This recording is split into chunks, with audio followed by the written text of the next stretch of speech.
When I graduated college in 2013, I didn't realize that I'd just spent the first 2.5 decades of my life chasing a dream I never dreamt for myself. Thankfully, it only took me a few years before I realized that I was living in a nightmare. I hated waking up to an alarm, I hated rushing to shave and get my tie on, I hated running to work to clock in like a robot, and then having to hop step to the beck and call of someone who was making a ton more money than me off of all my hard work. Having a job is such a scam. I wasn't eating or sleeping well, I was getting fat, and I was perpetually stressed out. That's why I started looking for ways to take control over my schedule, my income, and the work that I was doing. At times I was making pennies on the dollar, even less than that, and the people around me, even my family, couldn't understand why I was working hard for such little money. But I kept searching, I kept learning, and stayed committed to the idea that I would never have to clock in again, and that I could build my own income off my own work, doing what I actually enjoy. And if I hadn't started doing that in 2016,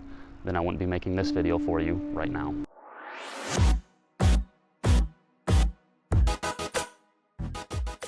What's up, everybody? My name is Nicholas Dembski from the Single Dad Nomad, and on this channel we talk about the information, the inspiration, and the income you need to live better worldwide. In today's video, we're talking about 6 ways that you can make money online, the pros and cons of each method, what you can expect to make, and you can even get a personalized recommendation from me on how to get started with each method.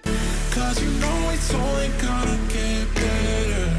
So one of the first ways that I want to talk about making money online is through Rev.com. Now, if you turn on the captions to this video, you'll actually see what someone at Rev can do for me. That's creating captions for videos like this. Essentially, it's a transcription and translation service where people send in their videos or audio, and people like you can transcribe them into written words. So one of the pros of working on Rev.com is that you get to pick and choose what you want to work on and when you want to work. So for example, you could work on action films or sporting events, or you could just do talking head lectures or simple interviews. It really depends on your style. One of the pros of working with Rev.com is that as you keep working with it, you will get faster, you will get better, you will improve your process, so you can start making more money on that website. Moreover, as you get faster and as you get better on it, Rev.com will actually promote you to a top Revver, and you can start making more money per minute worked. Let's talk about the potential earnings of Rev.com real quick. They say on their website that you can make up to $1,500 a month as a Revver. That must be their very best Revvers on there who are constantly working. My best ever was $850 a month roughly. So Rev.com is not a perfect platform by any means. There are some downsides to working there. One of them is that you have to do a lot of typing. So if you're going to transcribe an entire movie, you could easily transcribe 10 to 15,000 words. That's a lot of typing. Secondly, sometimes there just aren't jobs available at all. So this isn't a platform that you want to go on if you're looking for a full-time income. It's great supplementally. It's great when they have jobs available on there, but they don't always have jobs available. And if you really want to get started with Rev.com, my one recommendation is that you get the same headphones that I have right here. These are the Bose QC25 headphones. They work really well. I invested in these when I first became a Revver, and they helped me get up to the top revving status. So it's a great investment, and I will actually link you to a video right here that talks more about these. So the second way that I would recommend that you get started working online is writing for content mills. Now, content mills are essentially websites where companies will place the content they need. They'll give you the topic, and then you can go in and compete for the prize for that writing assignment. Let's start with the pros of working with these content mills. And 2 of them that I would mention are iWrite.com and textbroker.com. These are both great ways to get started building online income.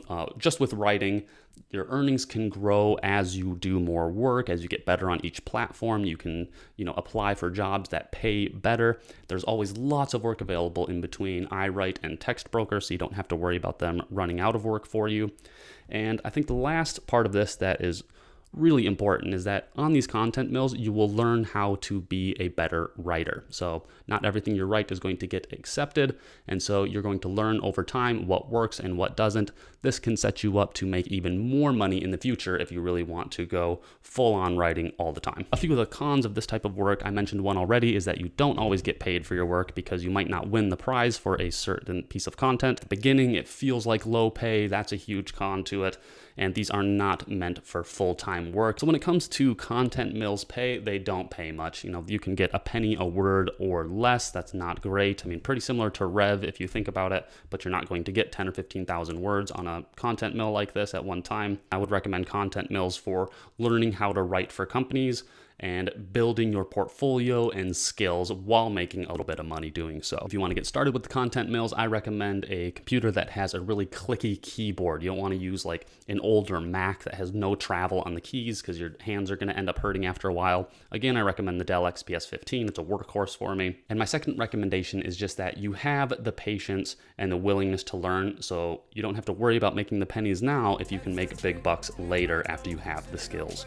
I'm only chasing money. Smart nigga. Mama ain't raised no dummy. Next, and the third way you can make money online while traveling is a step up from those previous mentioned content mills.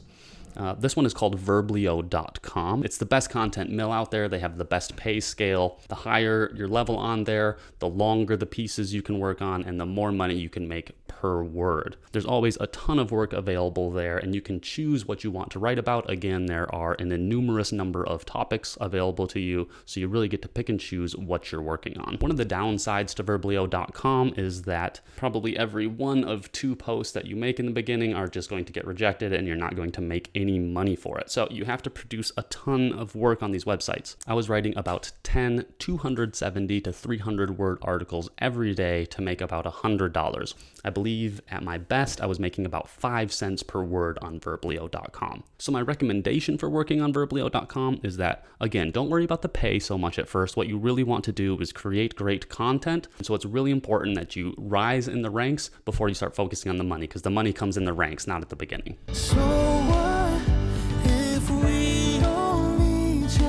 So the fourth way to make money online while traveling the world is through client services. There are so many jobs out there that you could get into client services, and companies are always looking for people to do those services for them online. Some of the pros of getting into your own client service business is that you take control over your income. So while previously you might have to rely on the set incomes of a content mill, once you take over your own client service business, then you get to set your rates. So no more penny per word, no more 5 cents per word. You can start off at 10, then you can go 15, then 20, 25. You're showing that you are a true professional focused on your craft, and people are willing to pay you more for that, I promise. You also get more of a sense of pride over what you're doing as opposed to working for a content mill. That's not a ton of fun. It's not like, hey, everybody, I'm working for a content mill. Yay. No, but if you get to say, oh, I'm a freelance copywriter and I run my own business, that feels a lot better. However, there is a downside to building a client service business, and especially a successful one.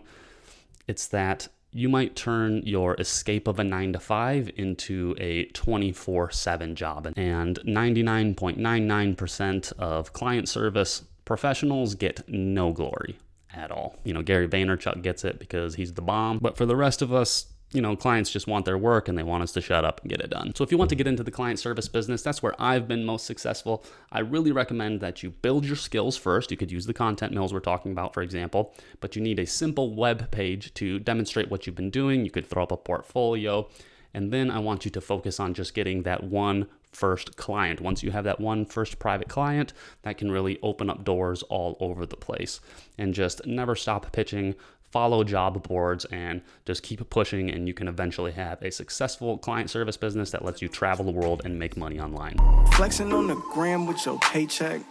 Stop showing off them bills you ain't paid yet. The fifth way that you can make money online while traveling is through social media. Now, you know social media, it's obviously all your favorite apps. The big ones today are Instagram, Facebook, TikTok, YouTube. I'm sure there's more out there. LinkedIn's really big these days as well. One of the pros of this type of work is that you're getting paid to do social media, so you probably already enjoy social media anyway. Why not make money while you're doing it? Now, if you do get into making money on social media, there are a few downsides to it. The big one is that it's a lot of work to stay good on social media. I mean, if you want to be good on Instagram, you got to be posting every single day, multiple times a day. I was on TikTok. I got up to 23,000 followers on there, and it was just a ton of work making 6 to 10 videos a day. And I eventually axed it because I prefer making YouTube videos like this instead of constantly working on TikTok videos. Moreover, you have to think about what if the platform changes how it pays people. Now, a lot of people complain about YouTube because they do algorithm switches and it messes up their expected revenue every month. And so I just want you to be aware that you don't want to be dependent on just one outlet. If you're interested in social media right now, my recommendations is that you get onto TikTok. It's by far the social media platform where you can grow the fastest right now, as long as you're posting quality content. If you really want to spread your word in blog or video or written form, try LinkedIn. It has a lot of great organic reach right now. And obviously, YouTube is my favorite long-term game. Your subs stick around, and you can essentially build up your own sort of retirement package in your YouTube channel over 30 or 40 years. So I don't need to rely on a 401k if, say, after 35 years of this channel, I have 100,000 followers. I can expect that the ad rev from that will be equivalent to, say, like a Social Security payment. So I don't have to rely on the government. I'm building something for myself.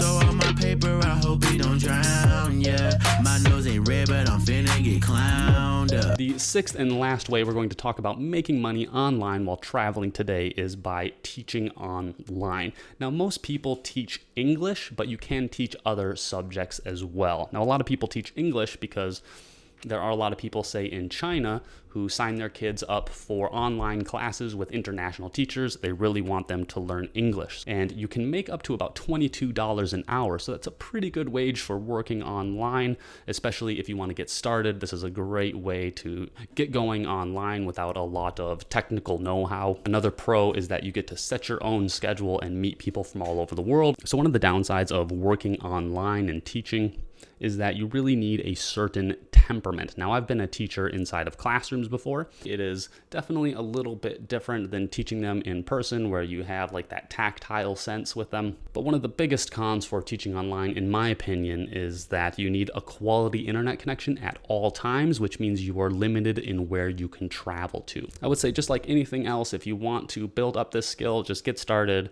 And even if it feels weird at first, give it 3 months, give it 6 months, and I promise you, you will get better and it will feel more natural over time. And again, if you want to do something like this, I recommend you have a computer that can actually handle the load. The Dell XPS 15 really works well for me. I'll link down to it in the description box because I don't want you to invest in a crap computer that's going to bust on you. So now that you know more about making money online while traveling, there's a video up here that you should watch that's going to teach you how to get started traveling full time. And right here is going to be a playlist that will teach you more about my full-time travels as a single parent. Make sure you subscribe to this video if you want to know more about living better worldwide, and I will see you next time. Peace.